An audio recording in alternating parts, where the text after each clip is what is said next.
Hi everybody, welcome to the Chateau de la Grifferaie. We're sitting here in the beautiful morning breakfast room. We are every day. We have students that come down here, and this room is where we have breakfast, where they hang out, they have a first chat, and of course, drink coffee. Yeah, we haven't done a ton to this room, but it's still a very pleasant room. It is. The sun streams in the morning, and it's very pleasant. Yeah, they like it. So you've been wondering where we are with our videos. We, of course, have had students with us for 8 weeks. There was a 16 or even 17 at times. No, I think 16. And it was just a wonderful time. Now, when you last saw us, we had the students in class. We don't have a ton of video from the students being in class because it's just weird to video people while they're in class. But we did a lot of classes, 4 hours a day. And then, of course, we had a beautiful banquet, and the students all had fun dressing up and taking pictures themselves. We do, because you can't live in a chateau without having a banquet. You got to dress up once and feel like you can have a lovely party. Yeah, so it was great. And of course, you always make such amazing food for these things. We gave it a go. And in fact, the students were so appreciative. It's super nice. Afterwards, they put on a banquet for us, or a thank you dinner for Kim and Tanya, who are pictured here, and also Leslie and I, and it was super nice. So that was their appetizer. That was pretty fancy. They did. They made each course for us, and it was very special that they did this. Had us on our own little table in the salle à manger, in the dining room. Yeah. It was very cute. Super thoughtful. And then, of course, you had Easter, and so you started off with an amazing salad.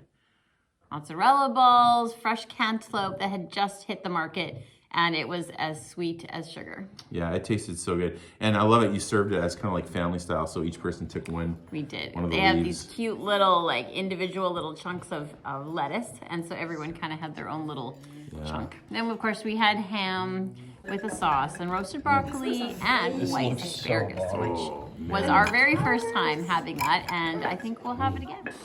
The asparagus was grown right naturally. Our friend came and brought it over, and it was white asparagus. I know, we hadn't had that before. Super so I had to do a fancy. little research on how to cook white asparagus. But I have to say, after figuring it out, it was fantastic. We'll have it again. You had a hollandaise on lovely. There. Yeah. Yeah, and then ham. It's a little bit hard to find ham. It was different. Yeah. You know, I mean, there's lots of ham in France, but not this kind of cooked ham. So that was good. And then the dessert. Oh, in fact, I have you talking about this. Okay. Yeah. And for dessert? What is it, Bess? It's mini pavlova with cream and berries. That was such a good dessert.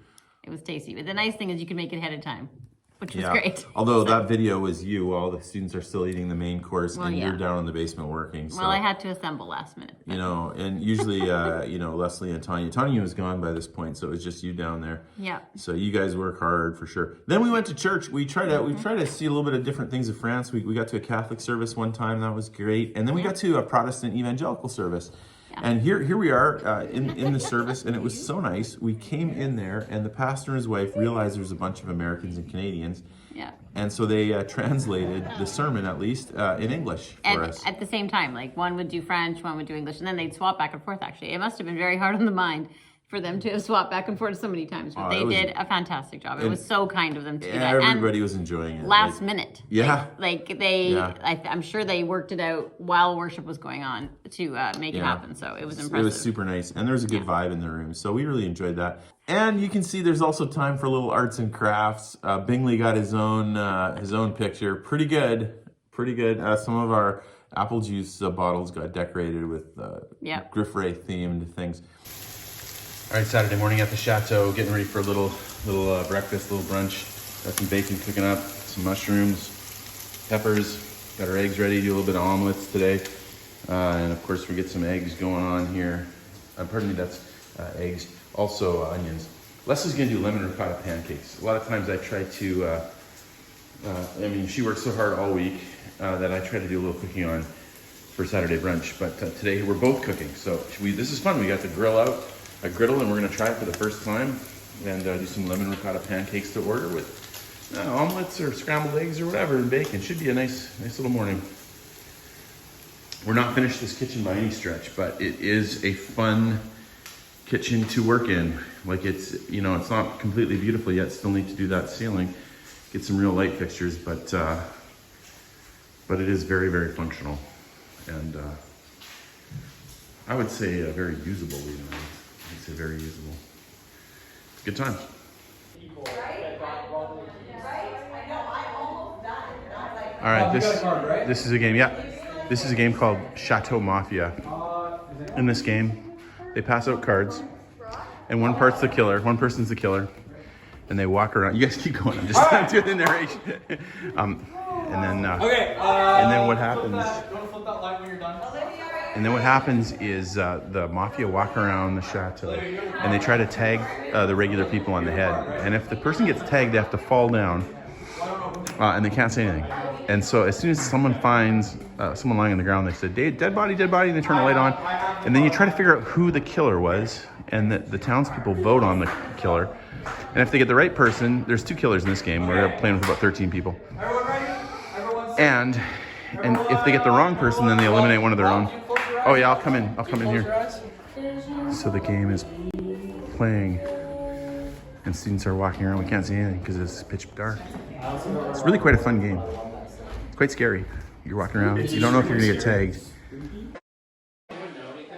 Well, I don't think it's Chris or Sierra because we were all. I heard you 3 talking. Yeah, we were in here. I was kind of coming out here because at one point I did put my arm in and like go like this because I was like, is there someone in here? And I don't think I really went unless he was like right against the wall and I didn't go far enough. So we're gonna get some scared. I'll be quiet, and then we'll get some scared reactions. Hopefully they don't hit my phone. Hello. Wait. Hello? Oh no.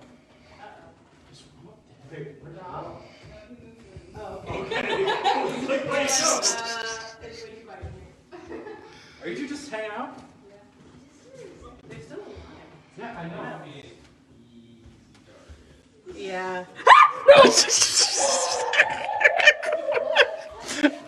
I apologize. I'm afraid that was broadcast to the internet. Oh, okay. I called dead body. I see Sarah walking over here, and I'm like, wait, did she die? And Sarah's like, wait, did she die? And I called dead body. Hang on a second. It took me a minute, but I accused you. Yeah, the blue. You have been accused. What's your defense?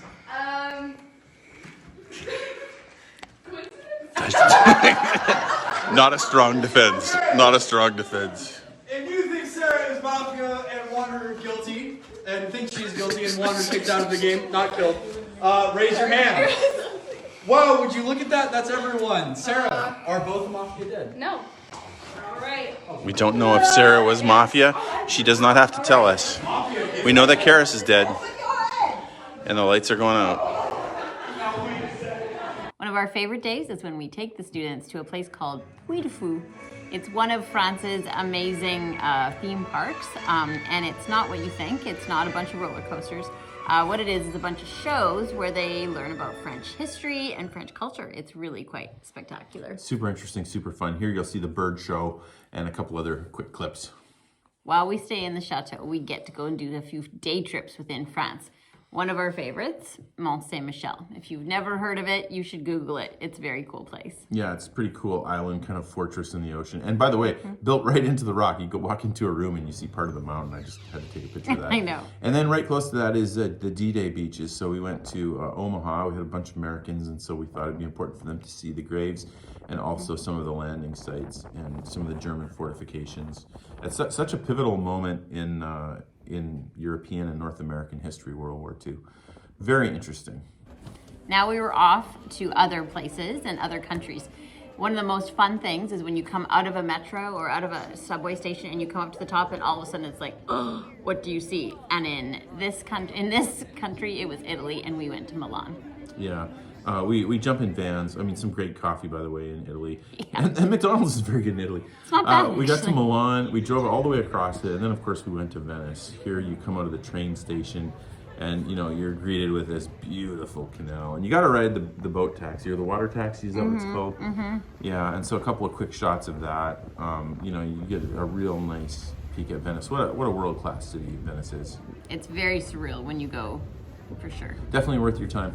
You know, part of what we're doing with the students is we want to try to give them, we want to expand their worldview a little bit and see that other countries do things well, and just it's a growing experience for them. And different isn't wrong, it's just different. Yeah, sometimes there's other ways. Yeah. It helps kind of combat ethnocentrism, you know, the belief that it's only about your country. So there's certainly value in this, and here the students are walking around Venice still. Absolutely beautiful city, and there you go, picturesque spot. I know. It's Even fantastic. a gondola. I know, perfection. Yeah, lots of fun. Look at them all videoing, that was awesome. Mr. Bingley goes to Venice. Now you'll see Mr. Bingley, he's not so excited by Venice. No, He didn't mind, it was okay. Oh, it was okay, but he was wants fine. to run around in the chateau and He have does. fun. That's what he We wants did to have do. some spectacular pizza, however. Some of our favorite pizza. Yeah, that's funny. Mr. Bingley comes and sits up on Maisie. Here's his name. Yeah, one of the great things about Italy is, you know, the pizza's reasonable too. Like sometimes $6, $7, $8, $9 for these big, That crust huge, incredible. was amazing. And some of our students, we give them about €20 a day to spend on food, and so they have to be careful. Some of them split meals once in a while. It can be done. It's a good lesson for them, honestly. Learn how to live within their means. And then we get to Slovenia, and one of my favorite places to eat. Sarajevo, 1984, and we have a Balkan meal. Look at that food, and it just sort of comes family style, and everyone shares. And I know, we've got to learn how to make my that bread. goodness. It's good bread. Yeah, usually we stay in pretty cheap hotels, but in Slovenia we were able to manage. This one was actually a pretty good deal. And so, of course, you also have to go to Lake Blade. We did. Another amazing location. If you haven't ever Googled that or been there, you really should. Yeah. It's an amazing, picturesque lake with an incredible little island in it as well. The camera doesn't do it justice. No, you can't see it No, from you here. can't see it, but you're coming through the Julian Alps, and Yeah. you know, absolute beauty. And from then we went on to Austria. We did, to Salzburg. Many of the girls were very excited about all the Sound of Music references and the song montage areas. And so this was at Mirabell Palace in Salzburg, and they had a lovely time recreating all the moments that there was to recreate. So they had a boatload of fun that afternoon. Yeah, that was a great time. And the students, by the way, in our program, in the European Cultural Geography and Introduction to French Culture and Society, we get each of them to do a couple of presentations on things that they find interesting. And so they, here we see Adrielle doing her presentation, and then shortly after this, Karis is going to do one on Mozart in front of the home where Mozart was born. Yeah, it was fantastic. While we were walking around Salzburg, I thought this was pretty cool. We found this sort of hidden cemetery, and if you look closely, I think it's that scene, you know, they have these sort of barred off areas with the graves, and I think it's that scene where they're hiding from the Nazis. In the at Sound the of end. Music Yeah, movie. fantastic. Then we were off to Germany, and they got to see Munich. The beautiful Marienplatz and all the amazing buildings that were in the square, as well as... Yeah, the Hofbrauhaus, some of the really 400-year-old, you know, German beer halls. Huge, massive, hundreds of people in there, everybody having a good time. And it's just a good cultural experience to see that. There are some pretty funny stories about this place. Should I tell one? I don't know. Okay, it's a bit edgy. All right. So apparently a couple hundred years ago, this is what we've been told, that it was so popular that people didn't want to leave their seats. Like medieval era. And so they would actually go to the bathroom while they're sitting at their table because they didn't want to lose their seats. And now probably alcohol was a factor here. It doesn't always help people make good decisions. But eventually the beer hall adjusted by creating troughs underneath the table so that the guys could urinate and continue to drink alcohol. Thankfully, we evolved a little bit. Yeah, let's hope. There's no troughs anymore. That's a plus. We also, while we were in Munich, wanted to take advantage of the close proximity to a Dachau concentration camp. And that is one of the camps that's been one of the concentration camps from World War II, where a lot of folks were imprisoned and a lot of folks were killed. Now, it's fascinating to see this history and walk through the actual buildings and trees and see places where people were hung and shot. Just, it's absolutely terrible. The first time I went to Dachau, I remember walking up to that tree and apologizing to it. Like, I just was embarrassed of humanity and what we'd done. And I mean, you look at this place, when the camp started, it was, you know, these dormitories, and there was tons of them, were set up for 200 prisoners in each barrack, and by the end of the war, they were sticking 2,000 people in there. So incredibly crowded conditions, people with not enough, clothes to stay warm or blankets. They're given hardly any food, starving. You've seen the pictures. Look at, they had to go to the bathroom, in situations like that. And then, of course, the terrible Nazi legacy of gassing and killing people, the genocide against the Jewish people. Early in the war, Dachau became a place where they would put prisoners of conscience or political prisoners or communists or asocials. Clergy were imprisoned. A lot of folks, and in fact, there's a quote, Herrgott macht mich dumm. I'm going to say this wrong. My German's not very good. So that basically, dear God, make me dumb so that to Dachau I do not come. And essentially,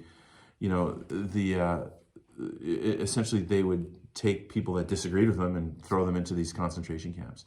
Now, as the war continued, things got worse and worse, and they started to use these concentration camps, not only as work camps, to have slave labor to support the war effort, but they started, killing people. And some other camps like Treblinka and Auschwitz were terrible. Millions of people killed, millions and millions.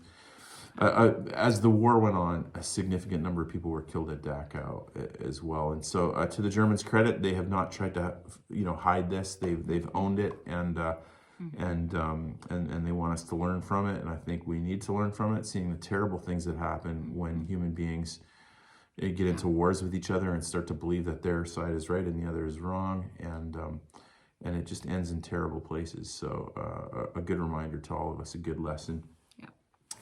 From Munich, we decided to start heading back, and the end of our trip, our van started to run into some difficulty. We started to see a bit of a Christmas tree in terms of warning lights. They weren't serious, it turns out, but they were certainly enough to make me nervous. Driving in Europe is always a challenge, even going into parkades. You get situations like this where you've got 1 or 2 inches of clearance. It's always uncomfortable, but we were fortunate to get a quick trip to Strasbourg in before the trip was over. Okay, so we are in Strasbourg, France. Hello, everybody. We're just eating. Some of us decided to come to the restaurant. Hey, there we go. It's we got Leslie, Sierra, we got Kelsey. I should be videoing this too because we put this on our YouTube channel. There's Chris, and we got lots of spatzel. I think Sierra has kicked off the spatzel trend because it's a family favorite for them. Although Chris and I both have the cordon bleu. Once again, let's zoom in on that. And Leslie has the duck. Isn't that great? In case you're wondering, the beauty of France. This is our spa we're eating at. It's the Confluence. What? Hello? What? Pardon? We're done. Oh, we're done. Oh, Leslie says I'm done, but I am not done. In fact, we're gonna go, take a look over here. Isn't this beautiful? Hello, France. Very beautiful. And so there's our table. And those elegant ladies, chief among them my wife. So it's gonna be a good meal, and gotta come to France. France is beautiful. So after Strasbourg, then we jumped in the van and did our last road trip with this group, and we went to Paris and we went to a hotel, and the next morning we dropped them off at the airport so they could head home and start processing all the amazing things that they heard and learned about while they were here. It's quite something, caring about a group this much and then having them go. I filmed a couple thoughts after we dropped them off. Hey everybody, well, we're back at the Chateau. The students went home today. We dropped them all off in Paris, then we drove home after going to Costco, picking up some more pots and a few other things. Man, it's reflection time. It is, it's such a weird confluence of feelings. Confluence is probably the wrong. It's ambivalence. It's strong feelings like in different directions. You open up your heart and you bring people in, and we just grew to love every single one of these students, and sometimes, honestly, this is the third group we've had, and we've loved all 3 of them. And honestly, sometimes I wonder how much love can you have? Like how, big can your heart be? How can you put so many wonderful students in? Because every time we have a group, they're amazing, and it's so hard to watch them go. Like, the first 2 groups, the year after, the rest of the year, I just long for them sometimes, because you live with people for like 2 months and you just get to know their quirks and their strengths and their weaknesses, and it's living in community is pretty wonderful. And so there's a lot of tears today, especially from students, but also from us, and and the house feels so empty. And even driving up to the gate, it just feels like this beautiful house. It looks like it needs young people running around, and watching all the great life change and all the great questions and discussions. And we talked about some really serious things and some really important things, and it's wonderful to be able to use this place for good, which is what we're trying to do. So on one hand, we're so you long for them, and there's just like a hole in your heart. On the other hand, it's just nice to have a break, because 2 months, that's a long time to cook for 20 people and to take care of 20 people, and you know, be driving around and making sure they're safe. And I was teaching about 4 hours a day, and so Leslie and I we're both pretty tired. So on one hand, we're exhausted, and it's just great to, you know, I came home and I mowed for a few hours. It's just wonderful to relax and do a little bit of light work like that. But on the other hand, just the hole in your heart. You know, I was thinking about it. I was thinking, you know, there are probably lots of different people watching these videos, and some of you guys maybe, I'm thinking maybe some people are like, are you lonely sometimes? It occurs to me, like, I've almost never felt loneliness. And I think one of the reasons is the whole thing. Now, trigger warning, Christianity, just a little bit of Christianity talk, just a little bit. You know, that's one of the beautiful things about Christianity, is the idea of a church and having people together to support you and come around you. And even not only that, but, you know, in the Christian worldview, your life is not just for yourself. You've got to try to make the world better and help people and help friends. And so, I guess, like, if you're watching these videos and maybe sometimes you're lonely, like, I don't know, maybe you've lost somebody, or I guess what I would say is open up your heart and try to find some people to love and care for, even if they don't love you back. Like, I mean, we go into this every year with the students, and our goal is to serve them, you know, to work, you know, for them and drive them around and to help them and to care for them and to feed them. And of course they love us too. So it does come back around, but that's not our goal. It's to give. And what happens is, like, when you give and when you find a place where you can care for people and really get into lives, man, you just find joy, and you find community and love, and that's available for all of us, everybody at home, you know. So if you don't have that in your life, man, find some place where you can contribute, where you can give, and you can find some people you can care for. The younger generation, maybe, if maybe you're retired or you've got some time on your hands, you know, find some young people you can try to build into their life, you can mentor, even if you just bake them a cake or something, or, you know, do something kind for them, start a relationship that way. Anyways, it's wonderful. And, you know, the big question is it better to love, you know, or is it better to never have loved, or love and lost, or never have loved at all? And, you know, we're seriously feeling that today. And it hurts, but it's wonderful. And these people will already, you know, each one of these guys, you know, I want to say their names. I want to say, like, you know, Maya and Mads and Sarah and Julia and Olivia and Sierra and Kelsey and Adrielle and Karis and Tanner and Ethan and Chris and Tanya and Kim and Brad and Leslie and myself. These people will be part of our life forever, in our memories. So anyways, I hope you're going to have a good day. Thanks for watching the video. Hope you can come back next time and see what we're doing next.